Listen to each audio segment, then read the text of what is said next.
Welcome है आप सबका हिडन ट्रूथ के एक और दिल दहला देने वाली रियल क्राइम डॉक्यूमेंट्री में। आज का ये जो सच्चा वाकया मैं आपको सुनाने जा रही हूँ, इसे सुन के आपके रोंगटे खड़े हो जाएंगे, क्योंकि संगदिली की ये एक ऐसी कहानी है जिसे सुनने के बाद कोई भी सीने में दिल रखने वाला इंसान रो पड़ेगा। आप जिस भी मुश्किल हालात से गुजर रहे हों या सारी दुनिया भी अगर आपके खिलाफ हो, लेकिन वो इंसान जिसके साथ आप अपनी जिंदगी का पल पल गुजारते हो, आपका लाइफ पार्टनर, वो अगर अच्छा है तो आप सारी दुनिया से लड़ सकते हो, लेकिन अगर नहीं तो जिंदगी बर्बाद हो जाती है। आज का हमारा केस भी ऐसे ही एक कपल पर है जिसमें एक साथी ने दूसरे की जान ले ली। तो चलिए इस कहानी को शुरू करते हैं और इस केस को थोड़ा सा समझने की कोशिश करते हैं कि आखिर गलती थी किसकी। लेकिन उससे पहले मैं आपको कुछ बताना चाहती हूँ। मैं पाकिस्तान की पहली फीमेल क्राइम चैनल रन करने वाली यूट्यूबर हूँ, जो डेली आप लोगों के लिए दुनिया भर में हुए मुख्तलिफ क्राइम केसेस को आप तक पहुँचाती हूँ। इस चैनल को रन करने में मुझे आप लोगों का भरपूर साथ चाहिए। तो अगर आपको ये वीडियो अच्छी लगे तो इसको एक लाइक जरूर देना और मेरे चैनल को सब्सक्राइब और नोटिफिकेशन बेल को प्रेस करके मुझे सपोर्ट जरूर करना। दोस्तों, इस कहानी में एक दरख्त का बहुत अहम किरदार है, लेकिन ऐसा कैसे मुमकिन है, आइए जानते हैं। इस केस को समझने के लिए हमें 12 साल पीछे जाना होगा। 2012 में एक चाइनीज लड़की चाइना से अमेरिका अच्छी स्टडीज के लिए गई थी। इसने वहां अमेरिका के शहर कोलंबिया में रिहाइश ले ली और इस लड़की का नाम मैंकी ची था। एक बेहतरीन स्टूडेंट और टॉपर तो ये लड़की हमेशा से ही थी और यहाँ भी उसको बेहतरीन यूनिवर्सिटी में एडमिशन मिल गया। और क्योंकि ये स्टडीज में इतनी अच्छी थी तो इसको एक अच्छी जगह नौकरी भी मिल गई और इसी कंपनी में इसकी मुलाकात इसके अपने कातिल से हो गई। जी हाँ दोस्तों, इस लड़के का नाम जोसेफ था और इसको मैंने कातिल क्यों कहा है ये आपको आगे जाके समझ लग जाएगी।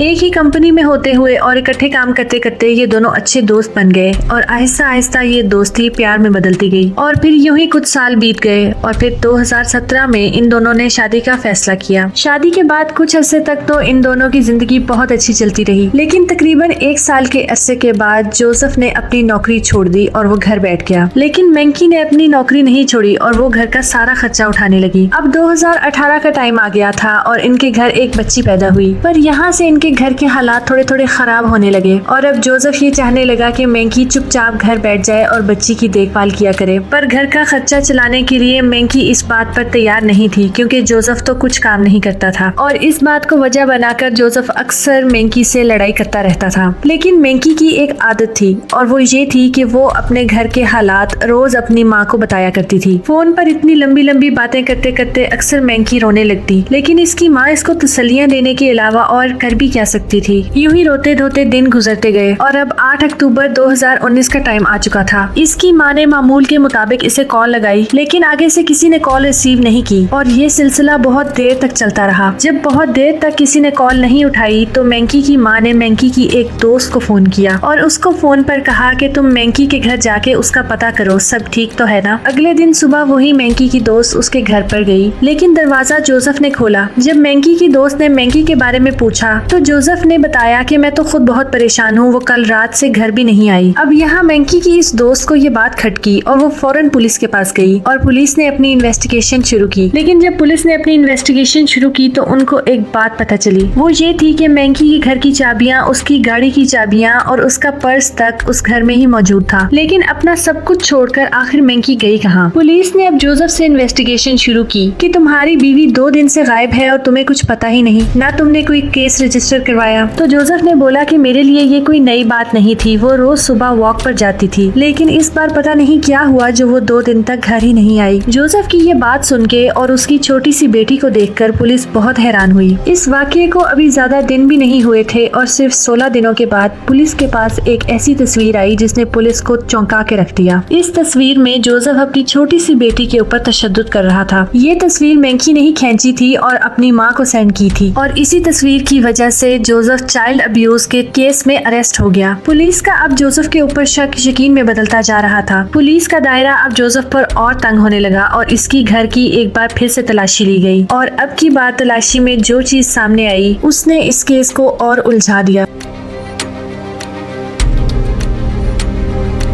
जी हाँ दोस्तों, पुलिस को जोसेफ के घर से एक जूता मिला जो सारा का सारा मिट्टी से भरा हुआ था, लेकिन जूते में लगी उसी मिट्टी में एक जुनिपर नामी दरख्त की पत्तियां फंसी हुई थी। पुलिस ने उस जूते को भी सबूत के तौर पे रख लिया। आहिस्ता आहिस्ता वक्त गुजरता गया और अब दिन आ चुका था 25 मार्च 2021 का। ये वो वक्त था जब मैंकी को लापता हुए पूरे 17 महीने गुजर चुके थे, लेकिन अभी तक उसके केस में कोई प्रोग्रेस नहीं थी। लेकिन फिर जो हुआ वो बहुत शॉकिंग था। किस्मत जब इंसाफ दिलवाने पे आती है तो मुश्किल से मुश्किल केस भी हल हो जाते हैं। जी हाँ दोस्तों, इस केस में भी किस्मत ने एक दरख्त को जरिया बनाया था। हुआ कुछ यूं कि इसी दिन एक लड़का हाइकिंग करने गया हुआ था। वो जगह शहर से कुछ दूर थी, लेकिन हाइकिंग के दौरान ही ये थक कर एक दरख्त के नीचे बैठ गया। लेकिन वहाँ बैठे बैठे इसको जमीन के अंदर कुछ अजीब सा महसूस हुआ। अब ये लड़का चैन से बैठने वाला तो था नहीं, इसने जमीन को खोदना शुरू कर दिया और फिर जो चीज सामने आई उसने इसके होश उड़ा दिए। उस जगह पर जमीन के अंदर एक लड़की की लाश दफन थी। अब इसके हाथ पांव फूलने लगे और इसने फौरन ही पुलिस को कॉल कर दी। पुलिस वहां आई और बॉडी को पोस्टमार्टम के लिए भेज दिया। पोस्टमार्टम में ये चीज वाज़ेह हुई कि ये लाश किसी और की नहीं बल्कि मैंकी की ही थी। अब पुलिस का दायरा जोसेफ पर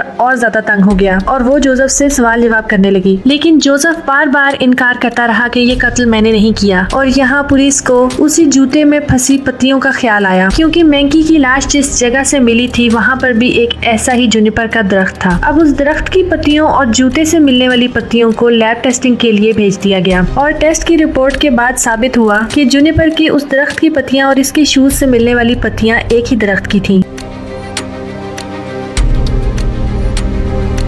ये ठोस सबूत मिलने के बाद जोसेफ ने अपना गुनाह कबूल कर लिया। जोसेफ ने बताया कि वो रोज रोज की लड़ाइयों से तंग आ चुका था और जिस दिन मैंकी का कत्ल हुआ उस दिन भी इन दोनों के दरमियान बहुत जबरदस्त किस्म की लड़ाई हुई थी। जब गुस्से में आके जोसेफ ने मैंकी के सर पे कोई चीज मार दी और वो इतनी जोर से लगी कि मैंकी वहीं दम तोड़ गई और जोसेफ ने मैंकी की लाश को जाके जुनिपर दरख्त के नीचे दफना दिया और यूं ये इतने महीनों से फंसा हुआ केस एक दरख्त की मदद से हल हो गया। दोस्तों, इंसान कभी कभार गुस्से में आके कुछ ऐसे इंतहाई कदम उठा जाता है जिनके आफ्टर इफेक्ट्स उसको पहले नहीं पता होते, लेकिन बाद में तो सिर्फ पछतावा ही रह जाता है। इसलिए इस तेज रफ्तार दुनिया में हमें हर कदम बहुत सोच समझ के रखना चाहिए, क्योंकि क्राइम और क्रिमिनल कहीं भी हो सकता है और हमें दोनों से ही बच के रहना है।